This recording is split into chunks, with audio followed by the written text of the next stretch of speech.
Halo teman-teman semua, kembali lagi bersama gue Nathanael Sujadi di BUVC Bring Up Voice Chat. Halo guys, selamat datang di Poci Podcast OSIS Ricci bersama gue Andrew Yosia.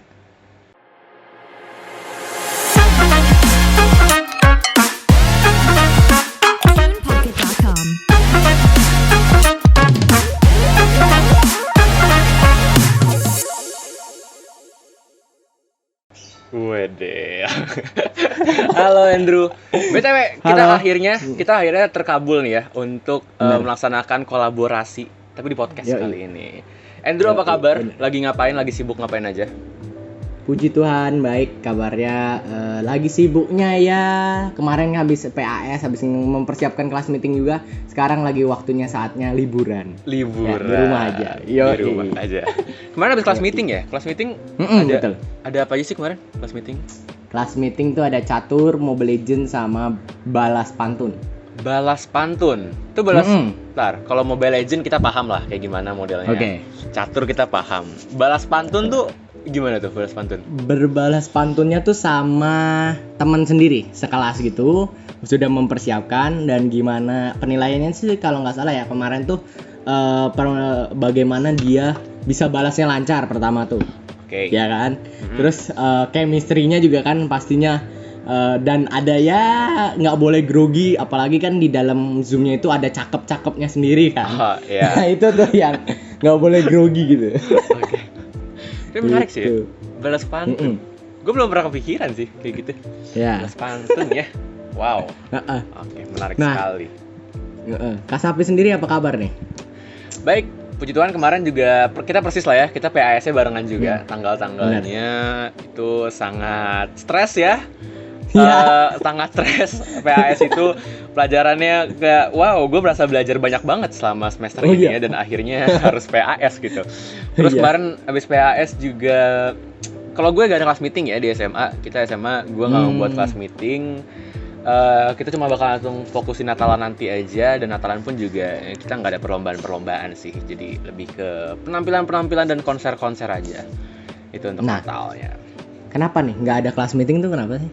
Kenapa ya? Karena mungkin di SMA tuh udah terlalu sering lomba sih. Kita tuh kayak ada acara dikit lomba, hadiah gitu. Jadi kayak kemarin tuh gue udah agak males juga untuk ada perlombaan gitu, dan ntar ujung-ujungnya kayak PUBG lagi, terus jadi kayak boring gitu. Tapi kalau di SMA tuh emang sih kelas meeting tuh bukan yang suatu hal rutinitas, karena kalau di SMP kan emang rutinitas akhir semester banget. Rutinitas akhir semester banget. Ya kalau di SMA emang nggak terlalu diharuskan gitu sih. Jadi ya kemarin untuk memutuskan untuk tidak. Oke. Nah, Kak Sapi sendiri nih, kan udah kelas 12 ya. Udah kelas 12, udah mendekati masa-masa ya dikit lagi lulus, tinggal satu semester ya. Tinggal satu semester. Setelah itu ya mungkin kalau yang langsung misal kerja ataupun kuliah kan, nah itu udah mendekati masa kerja nih. Gimana sih perasaannya? Aduh, pertama mungkin nggak satu semester ya, tapi setengah semester kayaknya sih ya. Iya, kan kita setengah. Ya kan udah kayak nggak full gitu. Jadi kalau perasaan tuh ya, itu tuh fix deg-degan banget. Deg-degan, cemas, overthinking, overwhelm, hectic anxiety, udah tahu dah. Itu karena apa ya? Karena kan kalau misalnya kita ngebahas misalnya dari SD, SMP, SMA, itu kan masih apa ya? Kalau lulus tuh masih lanjut ke formal, ya kan maksudnya masih lanjut misalnya dari SMP masih ke SMA. Ya, betul. Ke SMP. Nah, kalau ke SMA ini kan banyak buat pilihan nih. Kayak misalnya ke yang kuliah, dan kuliah pun juga bukan yang kayak SMA yang umum, tapi kan kayak kita pilih jurusan dan lain-lain. Ya, betul. Itu jadi apa ya? Rasanya itu lebih berat sih, lebih kayak beban gitu loh. Kadang emang nggak harus dibawa beban, tapi kayak tanggung jawab dan beban itu kayak lebih tinggi gitu. Apalagi kalau gue itu kan gue kan memutuskan untuk tidak kuliah nih, kalau lu tidak tahu. Nah, jadi gak tahu ini bakal jadi gap year atau enggak, tapi karena gue tuh memutuskan untuk masuk ke dunia entertainment, yang which is itu gak ngambil dari ijazah ataupun S berapa, tapi itu about casting ya kan. Jadi apa ya, deg-degan banget sih, karena takut salah gitu loh, takut salah langkah. Ntar gue merasa apa yang gue lakukan tuh gue tahu apa yang gue lakukan. Tapi takutnya tuh kan di jalan kan nggak mungkin semua sesuai ekspektasi. Jadi kayak lebih ke menyiapkan mental untuk menghadapi dunia yang lebih nyata aja gitu. Itu kalau gue rasakan banget untuk sekarang udah tinggal setengah semester lagi udah mau lulus. Tapi kan lu juga nih, maksudnya kan lu juga di kelas 9 nih sekarang kan. Ya kan? Nah, berarti kan lu ntar lagi bakal masuk SMA. Gue kan juga udah pernah nih merasakan masa-masa lu. Tapi gue juga pengen tahu nih, lu perasaan lu gimana?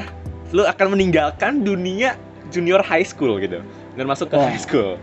Gimana rasanya? Kalau gue sendiri ya, meninggalkan SMP, ya ibaratnya fase-fase remaja awal kan. Itu tuh mulai masuk ke SMA, udah mikir, wah ini abis ini mau kemana nih, mau kerja apa langsung mau kuliah kan. Tapi gue kalau target gue adalah kuliah dulu, karena abis itu atau enggak kuliah kerja bisa aja, jadi barengan supaya sekali jalan gitu. Tapi di SMA ini kan biasanya orang banyak ngomong, SMA itu masa yang paling indah katanya, masa yang mengenalnya bener-bener remaja akhir lah gitu loh, yang udah mau memasuki masa kerja. Terus kayak mikirnya, ekspektasinya mungkin indah kali nih, tapi kan belum menjalani, nggak tahu nanti. Kalau Kak Sapi sendiri nih, SMA tuh indah nggak sih? Nah, SMA itu gue sebenarnya bingung sih ya kalau misalnya orang tuh bilang ya tentang masa SMA tuh yang indah. Sebenarnya gue bingung bagaimana cara gue menikmati masa SMA, karena satu sisi ada rasa stres dan maksudnya ada rasa paniknya di mana kita habis SMA tuh harus siap untuk masuk dunia kuliah ataupun kerja gitu. Nah, satu sisi pengen membahagiakan, tapi satu sisi juga ada tekanan di mana gue harus mencari pengalaman, harus mencari skill gimana biar gue tuh nanti setelah lulus SMA tuh siap.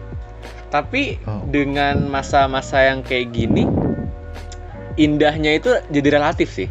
Jujur buat gue juga indah. Tapi jadi indahnya itu punya sisi indahnya sendiri. Karena kalau misalnya kayak teman-teman gue yang lain kan ada yang benar-benar menikmati, ada yang literally have fun gitu. Kalau gue kan kita kan di sini kebetulan OSIS nih. Jadi menikmati itu, cara menikmati juga beda. Tapi so far indah sih menurut gue. Indah banget masa SMA tuh. Wow. Tapi lo siap lah ya masuk SMA tuh, karena awal-awal naik ke SMA itu nggak bakal terlalu berasa SMA-nya. Tapi nanti udah mulai tengah-tengah tuh baru mulai berasa, ini SMA banget. Gitu. Oke. Tapi BTW, kan di sini Andrew juga ketua OSIS kan. Nah, kebetulan karena kita dua ketua OSIS, gue pengen ngebahas nih dan bertanya nih. Kita pasti punya organisasi masing-masing, orangnya juga berbeda. Jadi harusnya berbeda juga nih. Suka duka sebagai ketua OSIS. Andrew dulu. Oke. Sukanya dulu aja ya kan? Suka dulu. Apa dukanya dulu nih? Suka dulu deh. Dulu deh. Oke. Kalau sukanya ya, jadi OSIS itu biasanya ya, atau suka duka menjadi ketua OSIS deh. Kalau yang pertama tuh pastinya public speaking, karena di depan teman-teman ngomong yang ya ibaratnya ngerocos, nggak boleh grogi, itu wah bener-bener terlatih banget. Iya, ngelatih. Terus sama biasanya sih ya katanya ketua OSIS tuh lebih terkenal. Tapi kayaknya sama gue sendiri sih enggak gitu. Waduh. Kurang. Aduh. Gitu. Jadi kurang terkenal sih kalau di gua sendiri ya. Tapi bilangnya terkenal gitu. Oh ya, oke. Oke. Jadi antara suka dan duka tuh kayak balance gitu ya. Kalau soal yang itu ya. Bener. Iya. Mau suka tapi kok duka gitu. Oke. Iya. Oke, itu suka ya. Dukanya? Oke. Dukanya apa? Dukanya pastinya tuh kan kalau jadi OSIS nih tanggung jawab dan kepentingannya kan lebih banyak lah ya. Jadi kepentingannya misalnya tugas apa-apa banyak banget gitu kan. Terus sama ya kadang-kadang ditakutin sama adik kelas sih. Dibilangnya cepunya sekolah lah katanya sama guru. Padahal biasa aja ya, tapi kayak stereotip OSISnya itu loh. Iya, padahal ya sama-sama manusia, sama-sama ya mungkin gibah pun ya ketua OSIS ya namanya manusia juga kan. Iya bener. Nah, kalau Kak Sapi sendiri nih, udah di masa SMA, terus jadi ketua OSIS, apalagi udah ibaratnya tingkat tertinggi kelas 12 jadi ketua OSIS. Sukanya nih apa sih? Sukanya itu ini mungkin seperti ekspektasi orang-orang juga ya. Karena satu sukanya gue adalah gue bisa melaksanakan program yang gue inginkan gitu. Kalau misalnya orang-orang lain kan, kalau misalnya pengurus-pengurus lain kan lebih ke ngikutin programnya, melaksanakan. Kalau kita sebagai ketua kan kita yang membuat gitu, kita yang mengkonsepkan, merancang. Nah jadi kayak itu salah satu sukanya gue, karena gue kayak suka aja gitu ngejalanin, maksudnya kayak ngeliat oh ini program ide gue yang jalan gitu, kayak lebih rasanya tuh enak banget. Itu salah satu sukanya. Terus yang suka yang kedua itu pastinya sama kayak public speaking lu juga tadi, itu kita ngedapetin pengalaman tuh banyak banget, dan gue tuh bisa ngedapetin pengalaman yang gue inginkan gitu, karena relate ke poin 1 tadi, dimana gue bisa menjalankan program yang gue inginkan. Jadinya gue tuh bisa mendapatkan, kalau misalnya gue pengen dapat salah satu pengalaman, gue tinggal bikin aja programnya. Jadi pas gue udah bikin programnya, kan gue dapet pengalaman ya. Jadi kayak itu salah satu suka yang sangat enak banget saat menjadi ketua OSIS, karena kita yang merancang. Nah terus kalau misalnya terus yang ketiga itu, ini gue punya agak banyak sukanya nih, itu punya wewenang untuk mengontrol berbagai hal. Ini suka duka juga sih, maksudnya kayak setengah-setengah, karena tanggung jawab itu gede banget. Kita bisa mengontrol, tapi kita juga harus bertanggung jawab. Itu parah, itu berat banget. Tapi itu salah satu suka juga. Dan suka yang terakhir tuh mostly kita, kalau misalnya lu tadi yang terkenal, kalau misalnya buat gue lebih kayak dipercaya orang kali ya, karena punya jabatannya itu. Walaupun kepercayaan itu dibangun bukan karena adanya jabatan, tapi tetap aja rasanya itu kayak lebih enak aja gitu, kayak oh ketua OSIS ya udahlah aman gitu, kayak lebih dipercaya lah gitu ya. Luar biasa sekali. Oke, kalau dukanya nih? Kalau duka apa ya? Rintangannya itu rumit banget ya. Kita kan kayak mimpin orang nih, beda-beda. Ada yang beda frekuensi, terus ada yang orang nggak nganggap serius, ada yang orang-orang yang mungkin divisinya nggak tepat, ya kan? Jadi kayak rasa kerja itu gak enak. Terus ada orang-orang yang nggak mau berusaha lah, yang kayak males-malesan, nggak bisa diajak kerja sama. Itu rumit lah pokoknya. Kita apalagi sebagai yang teratas itu salah satu duka yang berat banget. Sama duka yang kedua pastinya tanggung jawab itu juga sebagai duka, suka duka, karena itu berat banget. Karena kayak Spider-Man bilang, big powers comes with big responsibility gitu ya.